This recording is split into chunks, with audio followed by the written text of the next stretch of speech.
السلام علیکم ورحمۃ اللہ وبرکاتہ نحمدہ ونصلی علی رسولہ الکریم اما بعد فاعوذ باللہ من الشیطان الرجیم بسم اللہ الرحمن الرحیم واتخذ اللہ ابراہیم خلیلا صدق اللہ العظیم وصدق رسولہ النبی الامین المتین الکریم ونحن على ذلك لمن الشاهدين والشاكرين والحمد لله رب العالمين۔ حضرات محترم، کچھ بیان کرنے سے قبل حضور کی بارگاہ میں جھوم جھوم کر درود پاک پڑھ لیجیے۔ اللہم صلی علی سیدنا و نبینا و مولانا محمد مبارک وسلم صلو علیہ وسلم صلاۃ و سلام علیک رسول اللہ صلی اللہ تعالی وسلم۔ حضرات گرامی، آج کی ہماری گفتگو انشاءاللہ تعالی حضرت ابراہیم علیہ السلام کی سیرت پر اور ان کی عظمت پر ہوگی انشاءاللہ۔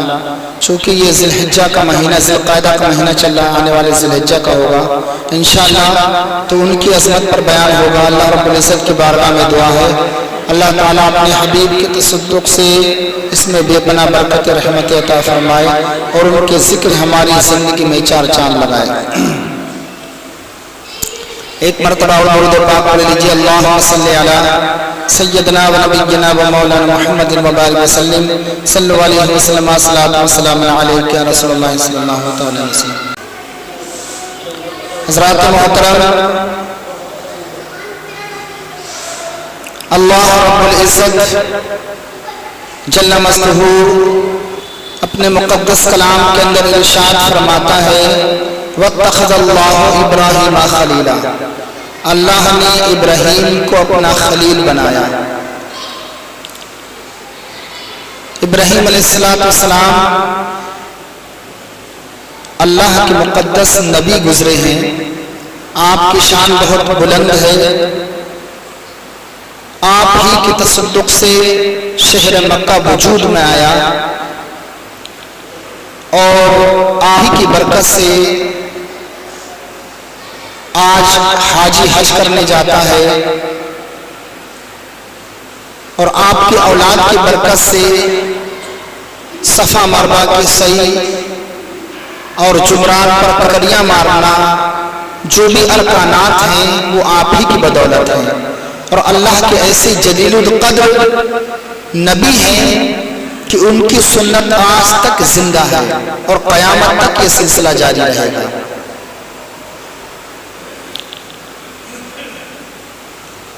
حضرات محترم، اللہ کا نبی اس دنیا کے اندر جب جو بھی نبی آیا اس نے خدا کا پیغام لوگوں تک پہنچایا۔ اس پیغام خدا کے پہنچانے میں انبیاء علیہ السلام کو کتنی مشقتیں ہوئیں، کتنی دشواریاں ہوئیں، لوگوں نے آپ پر ظلم اور تشدد کے پہاڑ توڑے، وہ ساری چیزیں آپ لوگوں نے سہن کی۔ انہی میں سے حضرت ابراہیم علیہ السلام بھی ہیں کہ جب نمرود مردود نے خواب دیکھا کہ میری سلطنت تباہ و برباد کرنے کے لیے ہماری ہی حکومت میں ایک بچہ پیدا ہوگا، تو اس نے جب خواب دیکھا نجومیوں کو بلایا، بلانے کے بعد اپنے خواب کو بیان کیا اور اس کی تعبیر پوچھی، تو نجومیوں نے کہا کہ تمہاری حکومت میں ایک بچہ آنے والا ہے، تمہاری ہی سلطنت میں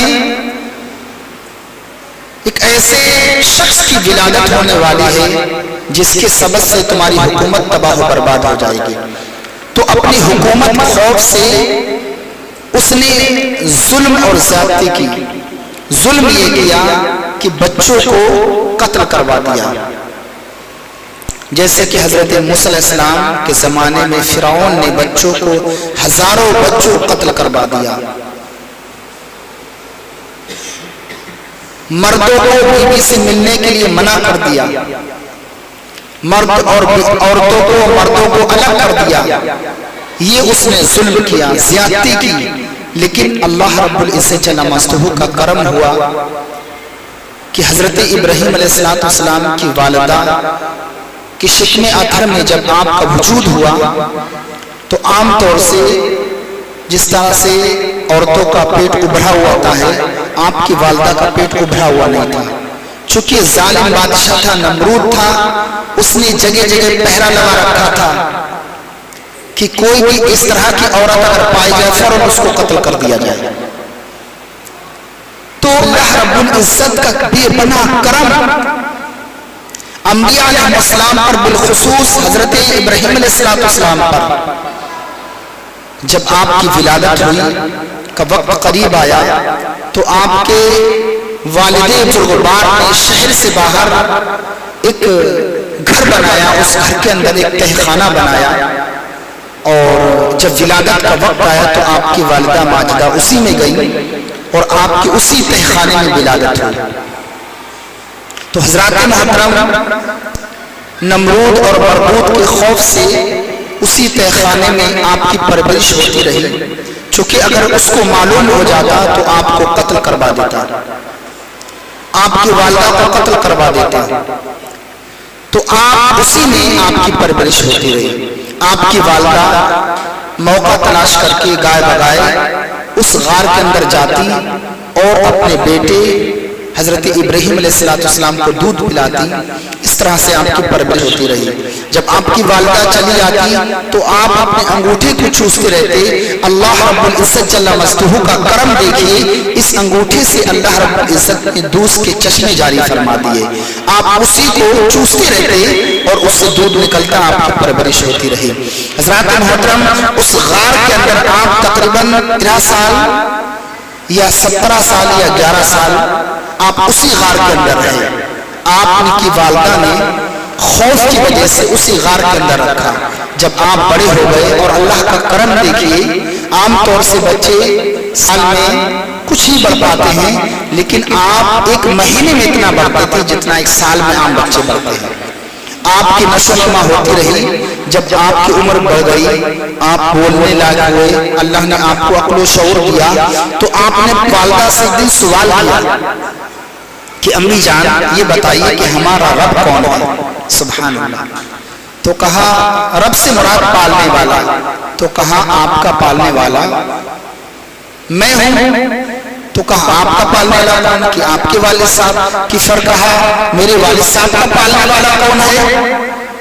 تو آپ کی والدہ اس سوالات پر، چونکہ عجیب و غریب سوالات تھے، اس زمانے میں ایسے سوال کرتے نہیں تھے، تو آپ تعجب میں پڑ گئی کہ ہو نہ ہو، چونکہ اس وقت آپ کی والدہ کو علم نہیں تھا یہ میرا بیٹا، میرا بچہ، یہ اللہ کا مقدس نبی ہوگا، آپ کو اس کا علم نہیں تھا۔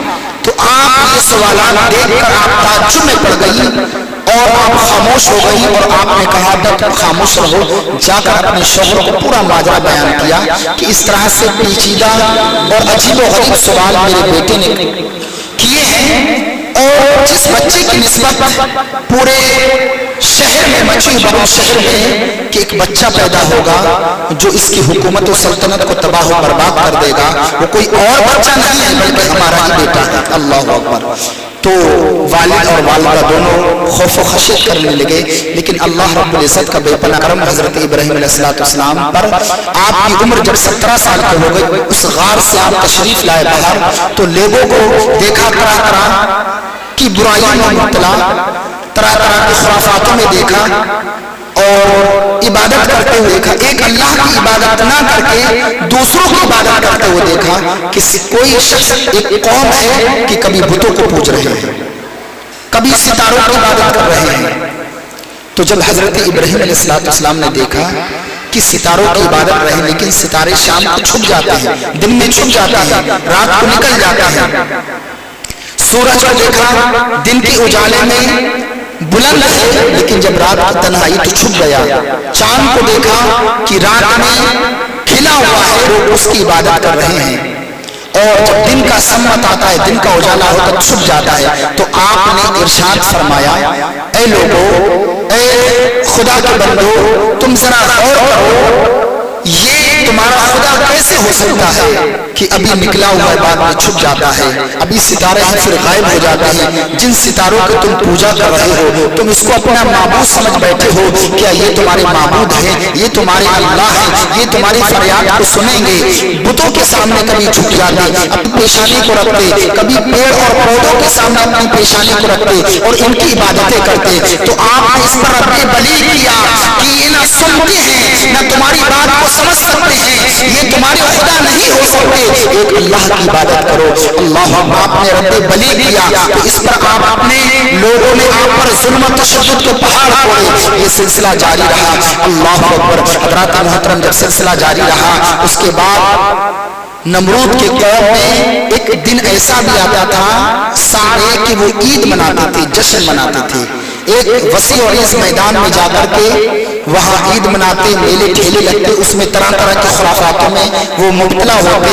تو پوری قوم جا کر کے میلے ٹھیلے میں گئی۔ حضرت ابراہیم علیہ السلام سے بھی کہا کہ آؤ آپ بھی میلے میں چلو، تو آپ نے منع کر دیا کہ میری طبیعت قلیل ہے۔ چونکہ ان کی اس رویے سے آپ کا ذہن بہت زیادہ بوجھل تھا، آپ بہت زیادہ پریشان تھے۔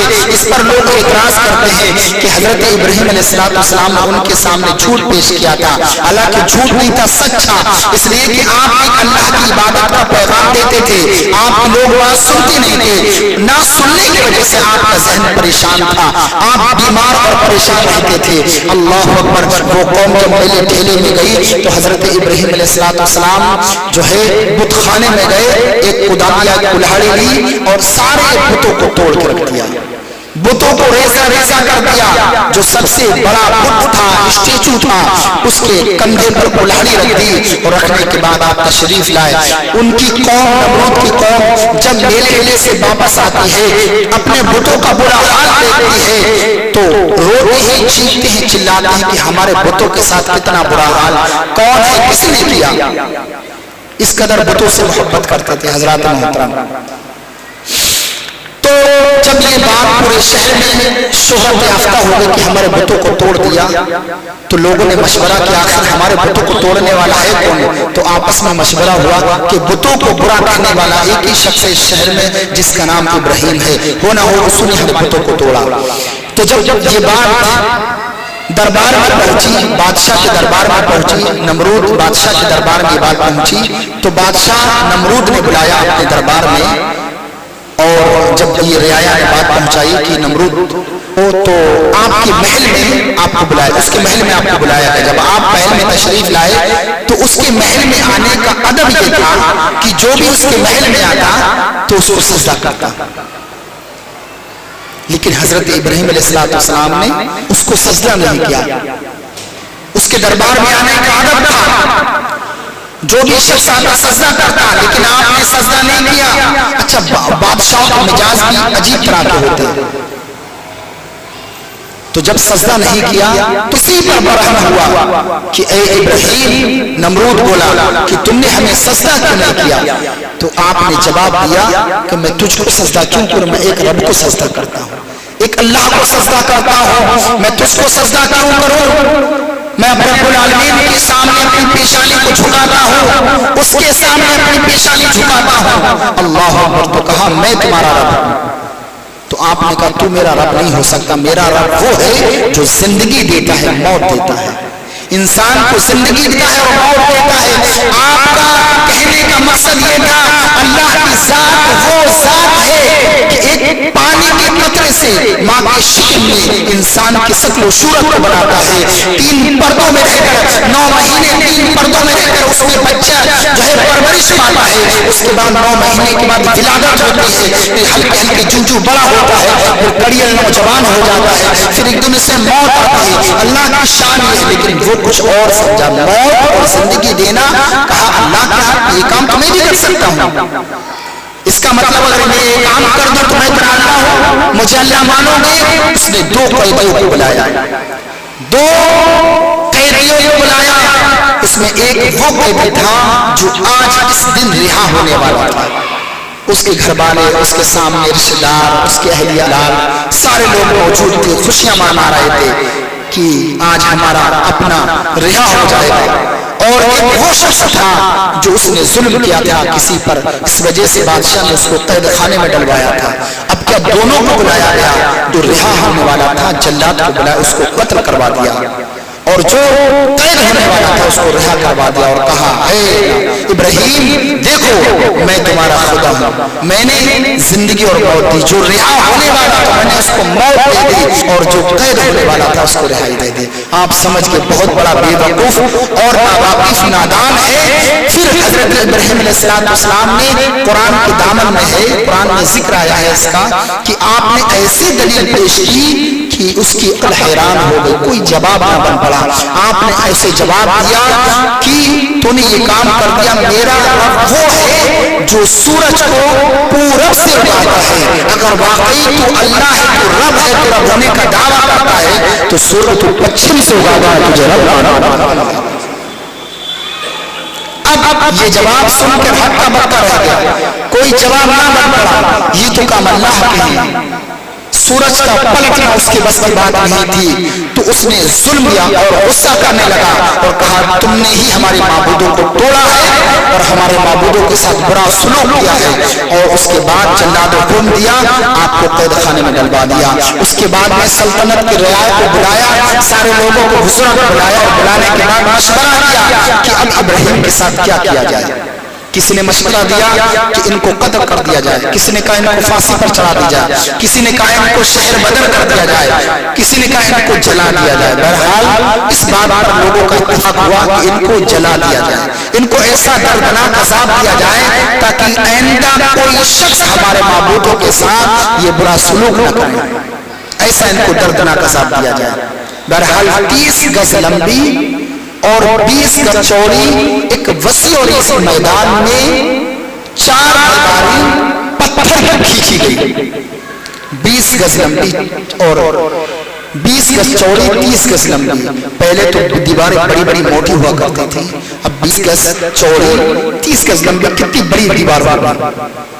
ایک میدان میں چاروں طرف سے یہ دیوار کھینچ لی گئی۔ اس کے بعد میں پوری شہر کو حکم دیا گیا، چھوٹے بڑے عورتوں بوڑھے بچوں سب کو، کہ اس میں آپ لوگ لکڑیاں جمع کریں، اور جو بھی اس حکم کی تعمیل نہیں کرے گا اس کو بھی اسی آگ کے ساتھ جلا دیا جائے گا۔ اب کچھ لوگ اس وجہ سے لکڑیاں اکٹھا کر رہے تھے کہ حضرت ابراہیم علیہ السلام نے ان کے معبودوں کو توڑ دیا تھا، تو اس خوشی میں کہ انہوں نے ہمارے معبودوں کے ساتھ برا سلوک کیا ہے، دشمنی کی توڑا ہے، تو کچھ لوگ خوشی میں لکڑیاں جمع کر رہے ہیں، کچھ لوگ غم میں، اس لیے کہ حضرت ابراہیم علیہ السلام سے کچھ لوگ محبت بھی کرتے تھے۔ بہرحال 1 مہینے مسلسل اس میں لکڑیاں جمع گئی۔ جب لکڑیاں مکمل اس 4 دیواری کے برابر ہو گئی، اس کے بعد اس میں آگ لگا دی گئی۔ آگ لگانے کے بعد پھر حضرت ابراہیم علیہ السلام کو ڈالنے کی پیشکش کی کہ ان کو اب ڈالا کیسے جائے، چونکہ دیوار بہت اونچی تھی، اب دیوار پر کیسے ڈالا جائے، راستہ بند تھا چاروں طرف سے۔ تو پھر ابلیس اس وقت ان کے پاس آیا اور کہا کہ ان کو جو ہے منجمد کے ذریعے ان کو پھینکا جائے۔ آپ نے دیکھا ہوگا گاؤں دیہات میں کہ جب کوئی فصل ہوتی ہے اور کوئی شکاری پرندہ یا کوئی جانور جب فصل کو نقصان پہنچاتا ہے تو منجمے کے ذریعے ڈیلا پھینکتے تو دور تک چلا جاتا ہے، یعنی ہمارا ہاتھ سے جتنا ڈیلا نہیں جائے گا وہ منجمے کے ذریعے کافی دور تک چلا جاتا ہے۔ پانی بھی لوگ منجمے کے ذریعے ڈالتے تھے، تو اس منجمے کے ذریعے حضرت ابراہیم علیہ السلام کو باندھا گیا۔ باندھنے کے بعد میں اسے رکھا گیا اور 2-4-6 لوگوں کو اس طرح سے کیا گیا۔ اس کے بعد میں آگ میں پھینکا گیا۔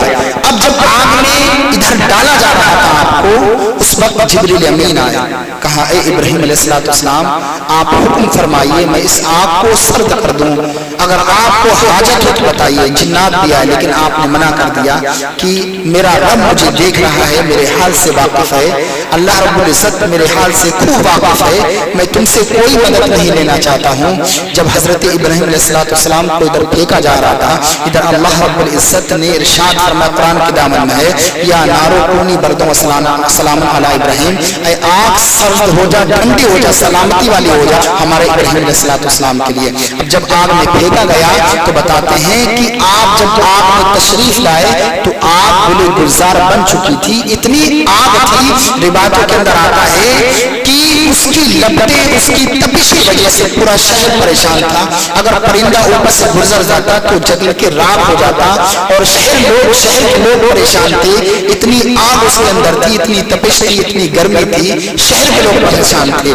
تو جب آگ میں ڈالا گیا تو اللہ رب العزت نے آگ کو گلزار کر دیا، اور روایتوں میں آتا ہے کہ آگ کو حکم دیا اللہ نے کہ سلامتی والی ہو جا، اگر آپ کہتا کہ اللہ رب العزت کی ٹھنڈی ہو جاتی، اتنی ٹھنڈی ہو جاتی کہ آپ کو نقصان پہنچتا، تو اللہ رب العزت نے آپ کو حکم دیا کہ آپ ٹھنڈی تو ہو جا لیکن سلامتی والی ہو جا، تو آپ اس قدر بڑے گلزار گئی کہ بالکل سلامتی، اور آپ اس آگ کے اندر گئے تو وہ آگ پھولوں کا گلدستہ بن گئی، اور آپ ایک تخت میں جل بگا تھے۔ جب نمرود نے یہ حال دیکھا تو تعجب میں پڑ گیا، پھر نمرود کی بیٹی نے جب یہ حال دیکھا تو روایتوں میں آتا ہے کہ نمرود کی بیٹی اسی میں چھلانگ مار دیتی ہے، اور اتنی اپنے محل سے چھلانگ مار دیتی ہے، سلامت رہتی ہے، اور اس پر کوئی خروش نہیں آتی ہے، اور حضرت ابراہیم علیہ السلام پر ایمان لاتی ہے، لانے کے بعد میں کلمہ طیبہ پڑھتی ہے، آپ کے مذہب کے مطابق اسلام لاتی ہے، لانے کے بعد صحیح سلامت جب گھر پہ آتی ہے، نمرود جب یہ حال دیکھتا ہے کہ ہماری بیٹی اتنے بلند مقام سے کودی اور وہ سلامت رہی، ابراہیم علیہ السلام بھی سلامت رہے، حالانکہ آپ کی حقانیت اس کے دل دماغ پر بیٹھ گئی تھی، لیکن یہ بدبخت لوگ اپنی حکومت کی وجہ سے اسلام قبول نہیں کیے، نہیں تو یہ اسلام کی حقانیت ان کے دل و دماغ پر آ چکی تھی۔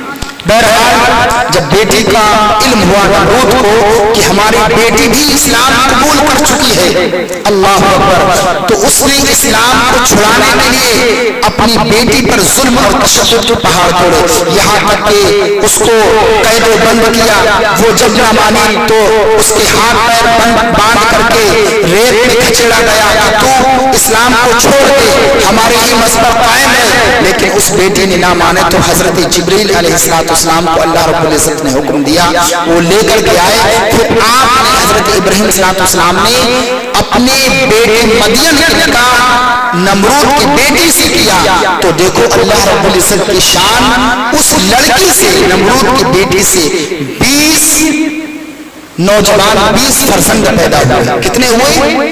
20 فرزند پیدا ہوئے، لڑکے پیدا ہوئے، اور 20 اللہ رب العزت کا کرم دے کے 20 فرزند کو اللہ تعالیٰ نے درجہ نبوت کا مقام و مرتبہ عطا فرمایا۔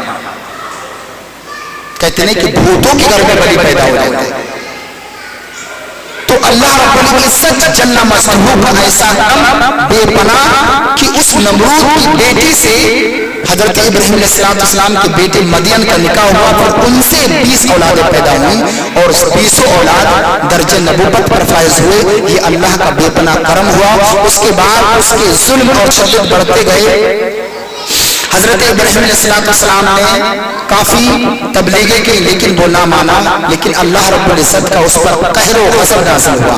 وہ قہر و غضب اس طرح سے نازل ہوا کہ اللہ رب العزت، ایک یہ کہ نمرود کی عمر کتنی ہوئی، اس کو ملاحظہ فرمائیے، نمرود کی عمر 1000 سال سے زائد ہوئی، 300 سال تک مسلسل بیماری نہیں ہوا، 300 سال تک مسلسل جب بیمار نہیں ہوا تو اپنے من میں کہنے لگا اگر میں بندہ ہوتا، مخلوق ہوتا تو بیمار ہوتا، اس کا مطلب میں بیمار نہیں ہو پایا، اس کا مطلب میں خدا ہوں، اور لوگوں سے اپنا سجدہ کروانے لگا۔ 1000 سال سے زائد اس کی زندگی ہوئی۔ اب وقت بڑھتا گیا، حضرت ابراہیم علیہ السلام نے تبلیغ کی نہیں سمجھ میں آیا اس کے، پھر اللہ کا جب عذاب اس کے اوپر نازل ہوا، اتنا دہشتناک وحشتناک دردناک عذاب نازل ہوا۔ کیسا دردناک عذاب؟ اللہ کی پکڑ بہت سخت ہے۔ لوگ سمجھتے ہیں یار ہم سب کچھ کرتے ہیں لیکن ہمارے پر کچھ نہیں ہوتا ہے، ہم جسے چاہے برا بھلا دے دیں، گالی دے دیں، ہم جس کا چاہے مال ہڑپ کر لیں، جس کے اوپر چاہے اپنا ظلم کر لیں، جب مکان اٹھانے کا نمبر آتا ہے تو ہم دیوار اس کی ہی جگہ میں اٹھا لیتے ہیں، چونکہ ہمارے پاس پاور ہے، طاقت ہے، دولت ہے، ہمارا وہ کیا کر پائے گا؟ ایسا نہیں ہے، آپ کے پاس طاقت ہے، آپ سے بھی بڑی طاقت کسی کی ہے۔ ہر علم والے سے ایک علم والا بڑا ہے، ہر انسان سے طاقتور سے ایک انسان طاقتور ہے، اسی طرح سے سب سے بڑی طاقت اللہ کی طاقت ہے۔ آج دنیا میں لوگ دوسرے پر ظلم کرتے لیکن آخرت میں اس کا ثمر ضرور ملے گا۔ اگر کسی جانور نے ایک جانور پر ظلم کیا تو کل قیامت کے دن اللہ تعالیٰ اس کو بھی انصاف دلائے گا۔ تو انسان کی کیا حقیقت ہے؟ انسان کو اللہ نے اشرف المخلوقات بنایا، اللہ نے انسان کو بنایا ہے اور اللہ نے اس کو عقل و شعور بھی دیا ہے، تو کل قیامت کے دن اس کی تو گرفت ہونی ہی ہونی ہے۔ اب دیکھیے اللہ کا انصاف دیکھیے، اس کا عدل دیکھیے، اس نے نہ سنی، اپنی عبادت کرواتا رہا، لوگوں پر ظلم کرتا رہا، زیادتی کرتا رہا، پھر اللہ کا عذاب کتنا سخت، اللہ نے اس کو عذاب کس طرح سے دیا؟ ایک مچھر کو حکم دیا، اور وہ بھی لنگڑا مچھر، اس کے ناک کے راستے سے دماغ میں گھسا اور کاٹنے لگا۔ اتنی درد، دہشت و وحشت، اتنا شدت کا درد اس کو ہوا کہ سر دماغ پھٹ جاتا، تو بڑے بڑے اطباء ڈاکٹروں کو بلایا کہ ہمارے سر میں اس قدر درد ہے کہ ہم بے چین ہیں، نہ ہمیں کھانا اچھا لگتا، نہ پینا اچھا لگتا، نہ رات بھر سو پاتے۔ دیکھیے اس کی دن اور رات کی نیندیں اڑ گئی، کھانا اڑ گیا۔ اللہ کی عبادت کرنا چاہیے، اللہ نے اتنی طویل عمر دی۔ آج لوگ لمبی عمر پر فخر کرتے ہیں، غرور کرتے ہیں، ظلم کرتے ہیں۔ اس کو لمبی عمر دی تھی کیوں؟ تاکہ اللہ کی عبادت کرے، اللہ کا شکر ادا کرے، رعایا کا ساتھ دے، ان پر اچھا سلوک کرے، لیکن ان پر ظلم کیا تو عذاب اللہ کا کتنا سخت آیا۔ ایک لنگڑے مچھر کے ذریعے دماغ میں کاٹتا، اتنا شدت کا درد ہوتا، نہ کھانا کھا پاتا، نہ پانی پی پاتا، نہ سو پاتا، رات کی نیندیں اڑ گئی، کھانا اڑ گیا، پینا اڑ گیا، ہر وقت سر میں درد۔ جب سر میں درد ہوتا تو پاگلوں کو چلاتا اور اپنے پورے محل میں دوڑتا پھرتا، اور بڑے بڑے اطباء کو بلایا، ڈاکٹروں کو ٹیم بیٹھی، مشورے ہوئے آخر کیا کیا جائے۔ بڑے بڑے اطباء نے دوائیں دی، کوئی اس کا کام نہیں کیا۔ کیا اللہ کا عذاب تھا؟ کہاں سے کام کرتا ہے؟ جب انسان کی موت کا وقت قریب آتا تو پھر دوائیں کام نہیں کرتی۔ ہاں کام کرتی ہیں تب جب انسان اللہ کی فرما برداری کرے۔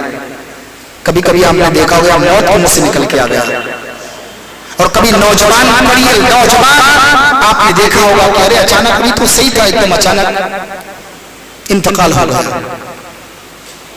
اب ڈاکٹر نے حکم دیا، اطباء نے کہ یہ دوا کا وہ دوا پلاؤ، ساری دوائیں کھلا دیں لیکن فائدہ نہ۔ ایک بڑا حکیم تھا، سب سے بڑا، اس کو بلایا گیا، اس نے مشورہ دیا کہ نمرود کا یہ درد ایسے نہیں جائے گا، بلکہ ایک چمڑے کا جوتا منگایا جائے اور اس چمڑے کی جوتی سے اس کے سر پر مالش کی جائے۔ تو امید کبھی ہے کہ جب چمڑے سے سر پر مالش ہوگی تو اس کو سکون ملے گا، اس کا درد ٹھیک ہو جائے گا۔ وہ جو حکیم تھا وہ بھی اس کے ظلم سے آگاہ تھا، یہ اللہ کا عذاب تھا وہ بھی سمجھ رہا تھا۔ اس نے حکم دیا کہ اسی طرح سے اب اس کے سر پر تیل لگایا جاتا، ایک شخص کو مقرر کر دیا گیا، اس کے سر پر اسی جوتی سے، چمڑے کے پرانے جوتے سے سر پر مالش ہوتی۔ اب جب سر پر جوتا پڑتا تو مچھر ایک دماغ کی سائڈ سے ہو جاتا، تو بادشاہ کو یہ لگتا شاید کہ میرا علاج ہو رہا ہے، لیکن علاج نہیں بلکہ یہ اللہ کا عذاب تھا۔ اللہ اکبر، مسلسل اس کے سر پر جھوٹے پڑتے رہے۔ پوری دنیا نے دیکھی، پوری دنیا کا بادشاہ تھا، دنیا کے اندر 4 بادشاہ گزرے جس میں 2 مسلمان تھے، 2 کافر تھے۔ 2 مسلمان حضرت سلیمان، حضرت ذوالکفل علیہ الرحمہ، اور 2 کافر تھے، ایک نمرود اور ایک وقت نصر۔ یہ 2 بادشاہ تھے جنہوں نے پوری دنیا پر حکومت کی۔ ایک نمرود مردود تھا، پوری دنیا کا مالک تھا، اطباء کو، ڈاکٹروں کو بلایا کہ آدھی سلطنت اپنی دے دوں گا، میرے سر کا درد ختم کر دو، پوری حکومت تمہارے نام کر دوں گا، لیکن سر کا درد ٹھیک کر دو، صحیح کر دو، لیکن یہ سر کا درد ٹھیک نہیں ہو رہا. اب اس کے سر پر جوتے پڑ رہے، اس کو معلوم ہو رہا کہ میرے سر کا درد ختم ہو رہا، لیکن جب سر پر جوتا پڑتا تو مچھر سائڈ سے ہو جاتا اور اس کو لگتا کہ ہمارا سر کا درد ٹھیک ہو رہا ہے. اللہ اکبر. ہزاروں جوتے اس کے سر پر پڑے، لاکھوں جوتے اس کے سر پر پڑے.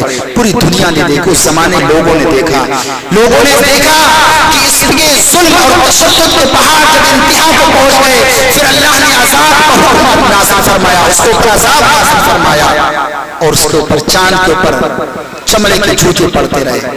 ایک دن یہ ہوا کہ جوتے پڑتے پڑتے اس کا سر پھٹ گیا. جب سر پھٹ گیا تو پھر آپ کہاں بچنے والا؟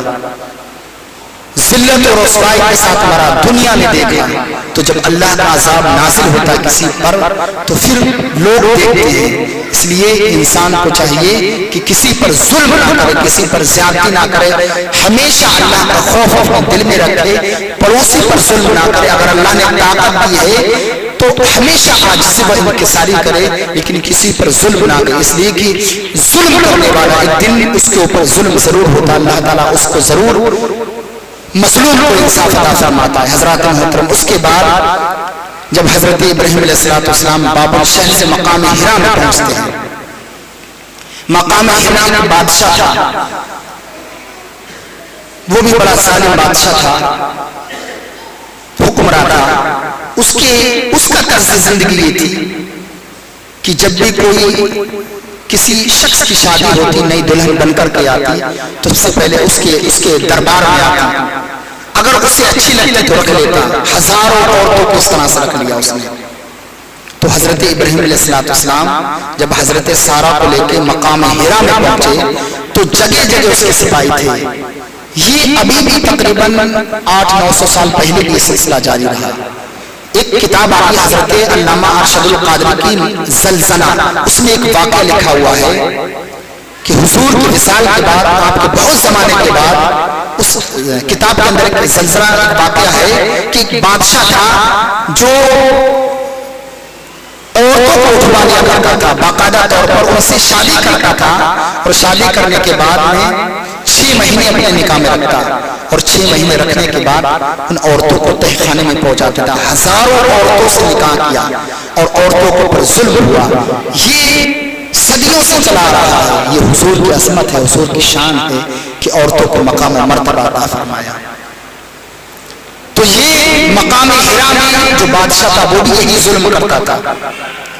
تو جب حضرت سارا کو اس کے سپاہیوں نے دیکھا، آپ بہت ہی حسین و جمیل تھی، حسن و جمال کی پیکر تھی، فوراً دربار نے اس کی اطلاع دی کہ ایک مسافر ان کے ساتھ ایک عورت ہے جس کا حسن بے مثال ہے، بہت ہی زیادہ حسین و جمیل ہے.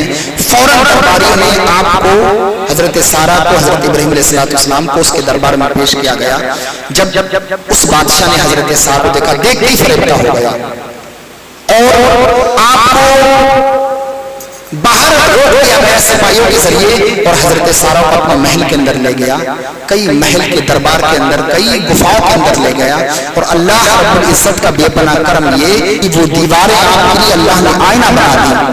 تو آپ نے اپنی آنکھوں سے خود دیکھا کہ جب وہ غلط ارادے سے آپ کے طرف ہاتھ بڑھاتا تو جیسے ہاتھ کو پکڑتا اس کا ہاتھ سلب ہو جاتا. اللہ نے جس طرح سے اپنے نبیوں کی حفاظت فرمائی ہے اسی طرح سے ان کی اہلیہ، ان کی بیویوں کی بھی حفاظت فرمائی. اللہ نے ان کی بھی عصمتیں رکھی تھی تو اس کا ہاتھ سلب ہو جاتا. کئی مرتبہ اس نے ہاتھ بڑھایا، جب وہ ہاتھ بڑھاتا اس کا ہاتھ لکڑی ہو جاتا، سلب ہو جاتا. آپ نے اپنی نگاہوں سے دیکھا یہ منظر. جب وہ عاجز ہو گیا، کئی مرتبہ اس نے معافی مانگی، کئی مرتبہ کوشش کری، معافی مانگتا، آپ اس کو معاف کر دیتے، پھر اس کا ہاتھ ٹھیک ہو جاتا، پھر جب اس کا ارادہ بنتا پھر کوشش کرتا. اس طرح سے متعدد مرتبہ اس کا ہاتھ سلب ہوا، صحیح ہوا. جب پریشان ہو گیا کہ اب یہ ہمارا ہاتھ سلب ہونے سے صحیح نہیں ہوگا، پھر دعا مانگی، آپ سے معافی مانگی کہ اب ہمارا ہاتھ صحیح ہو جائے، اب ہم اپنے غلط ارادے سے توبہ کرتے ہیں. پھر آپ نے دعا کی، ہاتھ صحیح ہو گیا. تو اسی خوشی میں، اس کے ہاتھ صحیح ہونے کی خوشی میں حضرت ہاجرہ کو جو اس کی کنیز تھی، نیک خاتون تھی، ان کو گفٹ بطور گفٹ تحفہ ہدیہ دیا. جب حضرت ابراہیم علیہ السلام مقام ہیرا سے مقام مصر پہنچے تو مصر کئی دن رہے. اس کے بعد میں جب دیکھا کوئی اولاد نہیں ہوئی، اس وقت 120 سال کی عمر ہو چکی تھی اور حضرت سارہ کی 90 سال کی عمر ہو چکی تھی، کوئی اولاد نہیں تھی آپ کی. تو آپ رب کی بارگاہ میں دعا کرتے تھے کہ اللہ مجھے نیک صالح اولاد عطا فرما. تو حضرت سارہ اس پر مسکرائیں کہ اس عمر میں دیکھیے اللہ کی شان. 120 سال کی، آپ کی مکمل 175 سال کی عمر ہوئی. کتنی ہوئی؟ 175 سال کی مکمل آپ کی عمر ہوئی. لیکن 120 سال کی جب عمر ہوئی تو آپ نے رب کی بارگاہ میں دعا کیا اللہ مجھے نیک اولاد عطا فرما. تو ویسے آپ کا مشغلہ یہ تھا کہ آپ جب بھی کھانا کھاتے تو مہمان کے ساتھ کھاتے. تو کئی حضرات آپ کے مکان پر آئے اور آپ کو بھنا ہوا، آپ نے ان کے سامنے ایک گائے پیشی بھنا ہوا گوشت پیش کیا. جب کہا ان سے کھانے کے لیے تو انہوں نے منع کر دیا. تو آپ گھبرائے تو کہا کہ میں اللہ کی نوری مخلوق فرشتہ ہوں، حضرت جبریل امین، ان کے ساتھ اور بھی چند فرشتے تھے. اور اس وقت آپ کو آ کے خوشخبری دی کہ اللہ آپ کو نیک صالح اولاد عطا فرمائے گا. تو حضرت سارہ اس پر ہنسنے لگی کہ اس کو اس عمر میں اولاد. تو کہا اللہ کی ذات بہت بلند ہے، اللہ رب العزت کا بے پناہ کرم ہے، آپ کو اس عمر میں بھی اولاد عطا فرمائے گا. تو حضرت پھر حاجرہ کے بطن اطہر سے حضرت اسماعیل علیہ السلام کی ولادت و سعادت ہوتی ہے. اللہ رب العزت کی بارگاہ میں دعا ہے اللہ تعالیٰ میرے بیان میں کوئی غلطی خامی ہو گئی معاف فرمائے. انشاءاللہ آگے گفتگو اگلے جمعے کو انشاءاللہ ہوگی. اللہ رب العزت کی بارگاہ میں دعا ہے ان کی بیانات سے ہماری زندگی میں چار چاند لگا کر قیامت کے دن اللہ تعالیٰ انہیں کے جھنڈے میں انہیں کے سائے اٹھائے. آمین ثم آمین. السلام علیکم ورحمۃ اللہ وبرکاتہ.